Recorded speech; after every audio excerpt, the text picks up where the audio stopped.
Hey, Coach, appreciate you taking the time today. Thanks, Allie. We'll get started here with Rube and then Chris Franklin.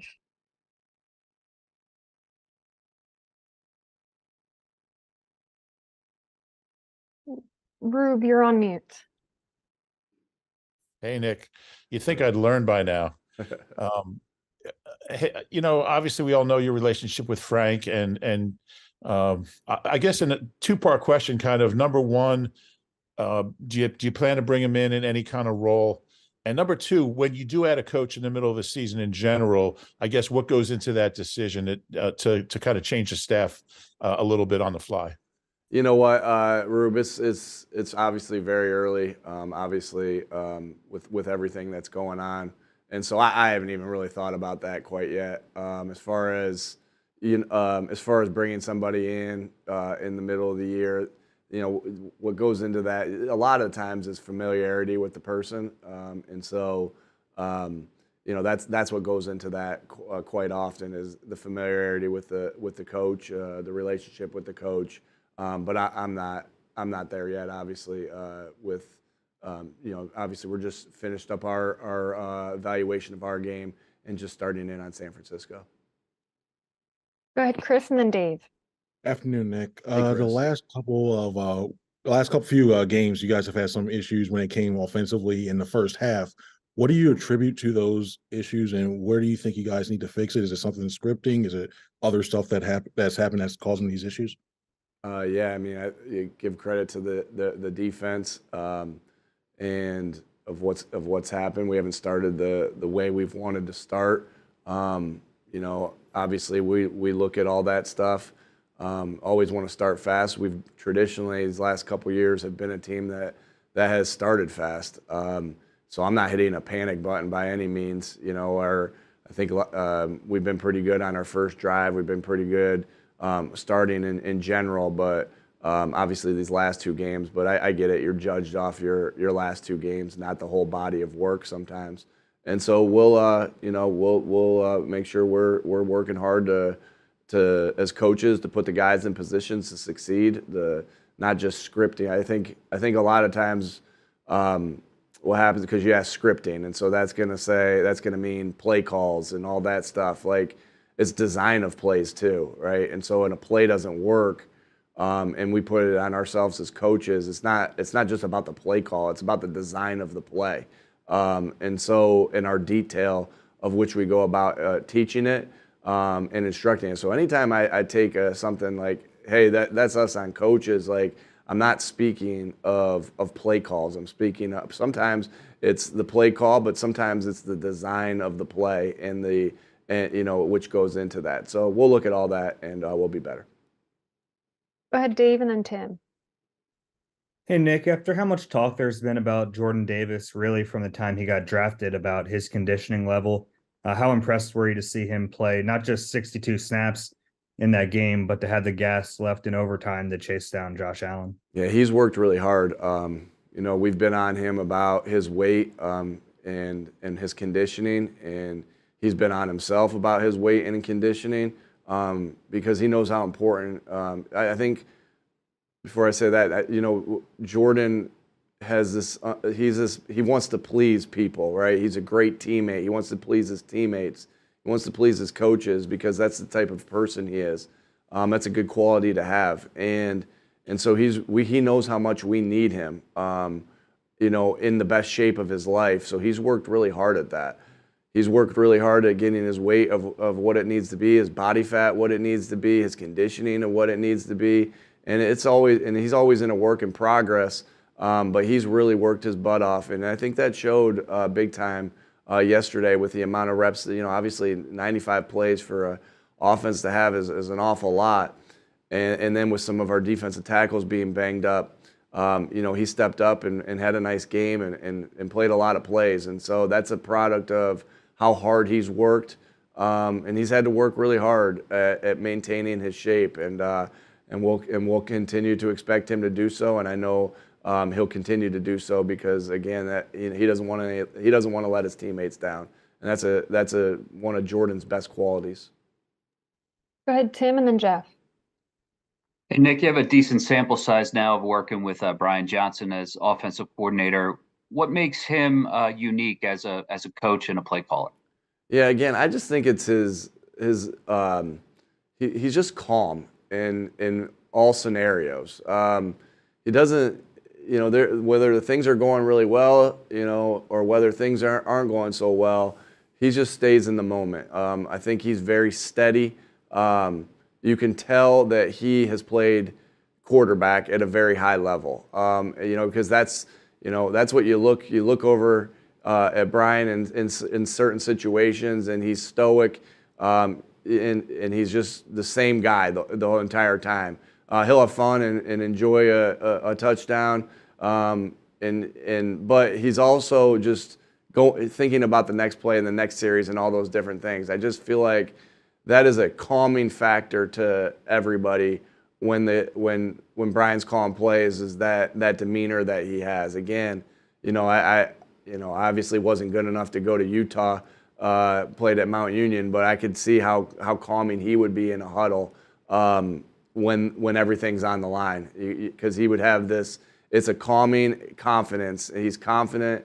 He has a calming presence, and I can see. And I really think that's a really good quality that Brian has. We'll go to Jeff and then John.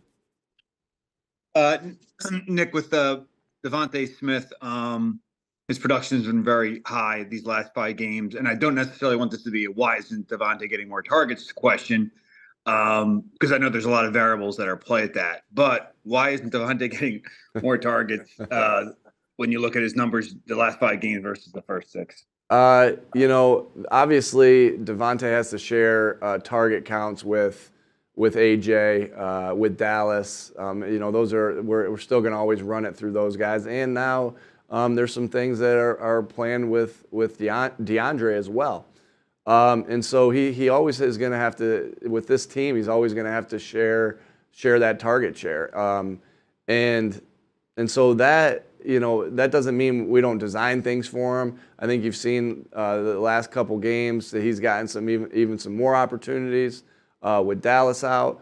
But he's always going to be a focal point on our offense, because we know how good of a football player he is and his playmaking abilities. So, I think right now that we have the target share the way we envision it. Is that going to be a perfect science every time? No, there's going to be sometimes that he has more targets than AJ, and there's going to be sometimes AJ has more targets than him.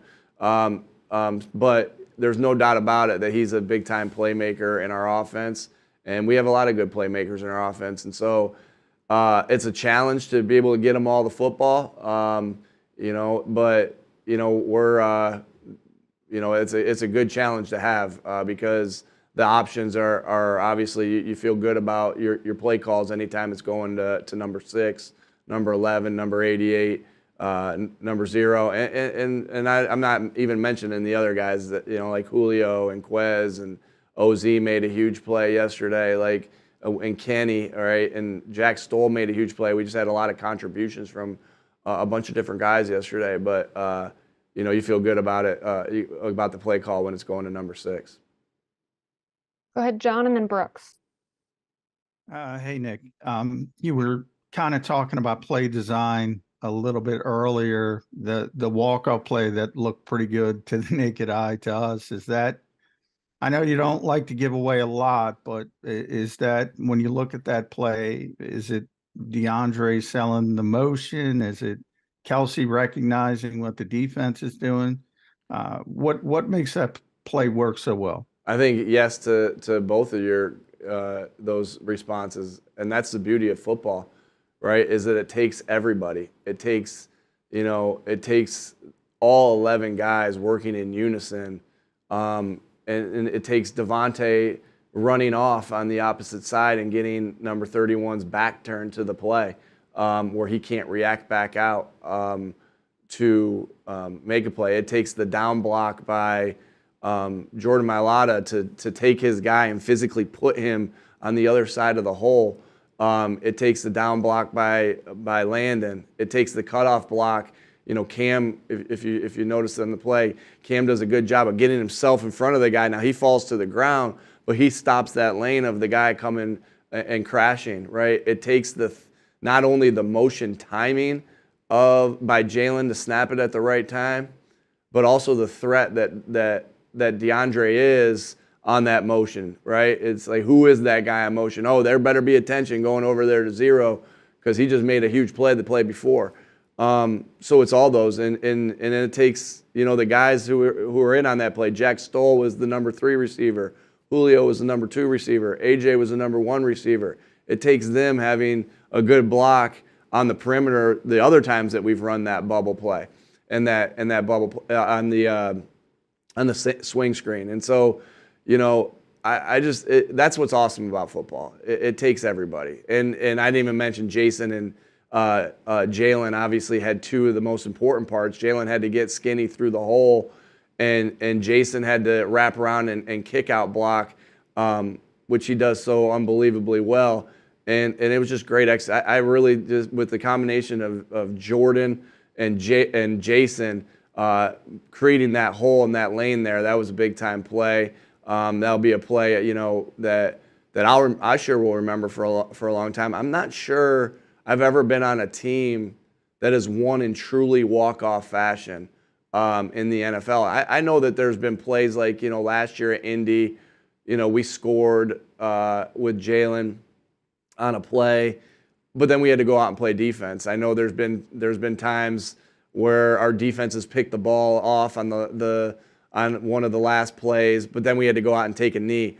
And so there's a lot of those. I'm not sure I've ever been a part of one where it's truly a walk-off. And shoot, that was awesome. I mean, I got to feel what like Bryce Harper feels when he gets a walk-off home run, or Mike Trout was in the stands yesterday, what he gets to feel. And though that was really, really cool, really, really special, a memory that I feel like I will be with me for a very long time. To be able to celebrate with our guys off of a walk-off. And again, and I'm rambling here, but it just speaks to the game of football and how awesome and how beautiful this game is, of that it takes everybody, and how cool it is to be a part of a team. It's special. It's really, really special. And it was electric in that stadium last night, and no bigger moment than that play right there. Thanks for asking that question, John. Sorry, I ate up into about 3 other people's questions. Go ahead, Brooks, and then Zach. That's right, Nick. There were times in the game where Darius Slay was shadowing Stephon Diggs. There were times he wasn't. The interception came when he wasn't. What did yesterday reveal to you and Sean about the adaptability of your secondary? Yeah, I thought our corners played an outstanding game.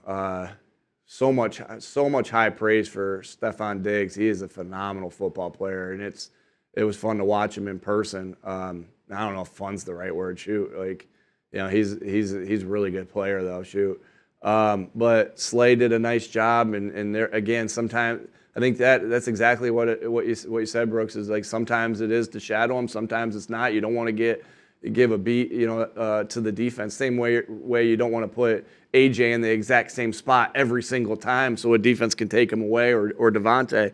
And so they all have to play different roles and different coverages and different spots. And we have a good veteran secondary that's continuing to come together.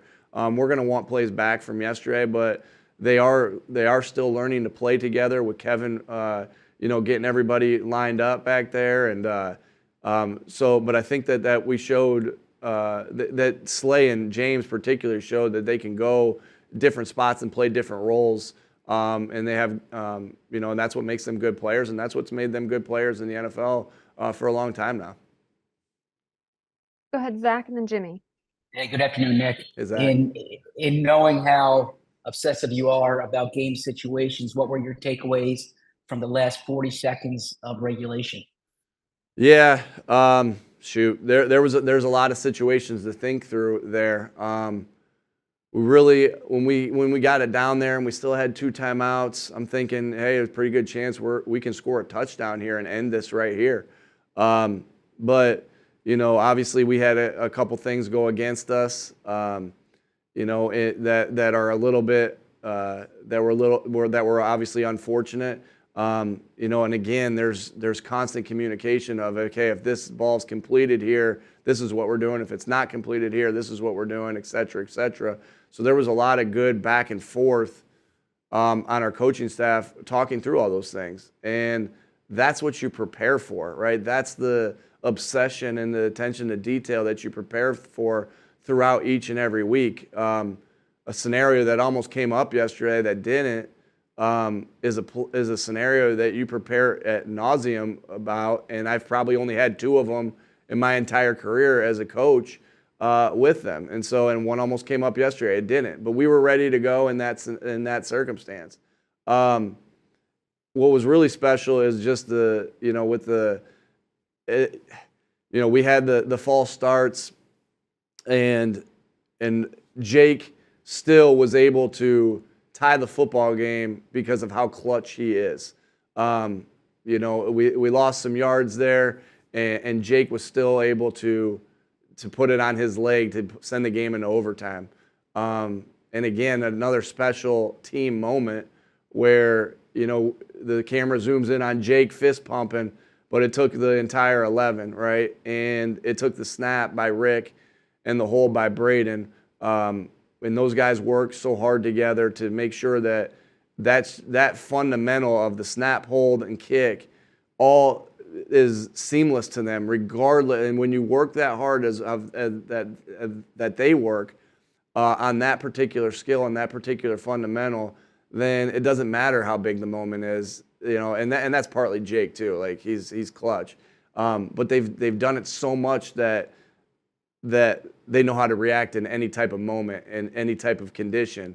And what a big time kick in the elements that we had yesterday, because it was a steady rain, as you guys know, throughout that entire game, and sometimes that rain was heavier than others.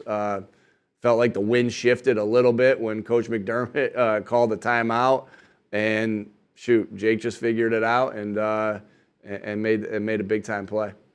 Is the situation that you talked about rushing the field goal unit onto the field with no timeouts? That we would rush our field, yeah. Yes, okay. that is Zach. Yeah. Okay. And obviously that came up versus Buffalo, Denver versus Buffalo. And it comes up a lot during the season of an NFL season. And it came up twice in the Denver versus Buffalo game. As we know, I think the only time I was ever a part of that type of scenario was in 2016, the San Diego Chargers at the Cleveland Browns. And then I don't want to relive the rest of that moment. You guys can look up what happened there. Go ahead, Jimmy, and then Olivia. Hey, Nick, that Jake Elliott kick aside, it was a big day for the special teams, and it's kind of been like that all year.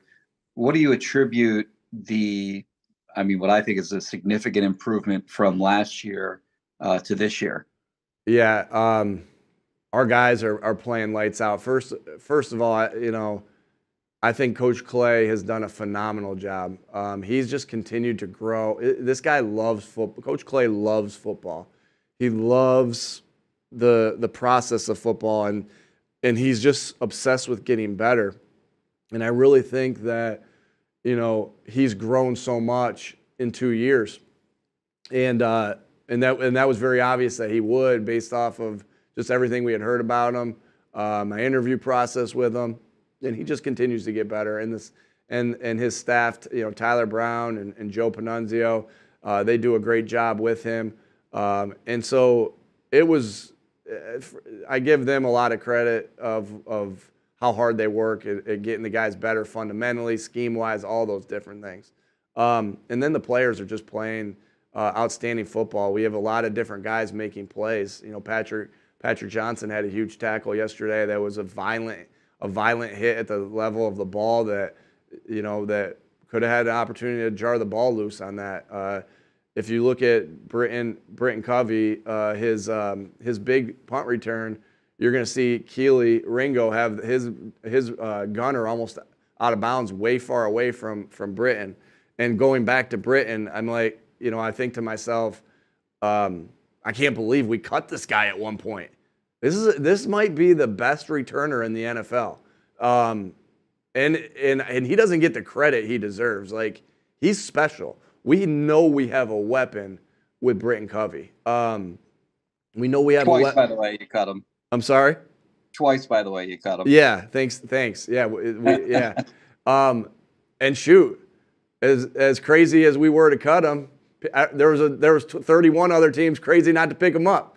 And so we all make mistakes, right? We all make mistakes, but he is a stud. Like, I constantly ask our coaches, I'm like, is Britton going to be first team All-Pro? Is Britton going to be in the Pro Bowl? I'm on a mission to make sure that happens, because he is special. But he's special because, again, it goes back to this unbelievable team game we play, right? And Josh Jobe getting his block and Keeley getting his block. And I mean, it was awesome. It's just awesome team game. And but like I said, there's just been so many different guys that have stepped up. Sidney Brown, as he's running down, like, he's flying down there to make plays on coverage units.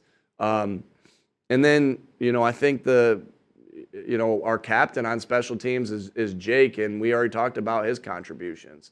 Oh, how about we go to the physicality on the field goal block unit, where, BG and Jordan create a little lane right there and push back a little lane, and Jalen Carter gets the block, right? And so it's just been a great team football led by Coach Clay, led by the guys that are having unbelievably highlighted years. And again, I don't mind singling them out: Jake Elliott and Britton Covey and Josh Jobe and Keeley's really starting to come on.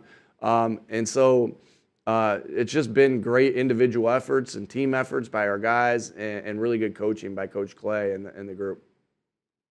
We have time for two more, so we'll go to Olivia and then Bo. Hi, Nick. Zach Cunningham has assumed a really important starting role in the defense, especially with Nakobe Dean going down. What is your level of concern regarding Zach's injury and his status for this week? And if there is some concern, what options are on the table for you going forward? Sure. First, let me say that Zach is one of the most physical football players I've been around. He really, you really notice his physicality when he's out there, and he's tough. I know again, haven't seen him today. I know our trainers have. I haven't talked to our trainers quite yet, trainers and our doctors. But I know that Zach will do everything he can in his power to play, and that's just the way he's been since he's been here, as far as his physicality and toughness. And so, obviously, he's important to our defense. He's important to our team. So I'm hoping that he's ready to go. Options, I think we have good options. I think you saw that yesterday. Christian Ellis came in, had a couple of really nice plays. Ben's been coming on. And so we feel good. We feel good about our guys on practice squad, and we feel like we have some good options available to us. And we'll take it day by day this week and see what happens this weekend. Go ahead, Bo. Hey, Nick, maybe related to that, but you may not be able to comment on potential interest in Shaq Leonard, but I guess, what are your most vivid memories of being in the building with him when you guys were together? Yeah, man, he can make he made a lot of plays. That's for sure. He had a knack for the football and how to get the football. I think what I remember is just how, as an offensive coordinator, how hard he was to throw around. His length was like comparable to Jim Boeheim's 2-3 zone at Syracuse. I mean, he's gonna make a play in the passing lane. So that's. I guess he was a great teammate, and I really enjoyed being around him. I still have a relationship with him. I think nothing, but I think he's, a great person, great teammate, and like I said, the main thing was the ball and the length that come to mind with that. Thanks for your time, Coach.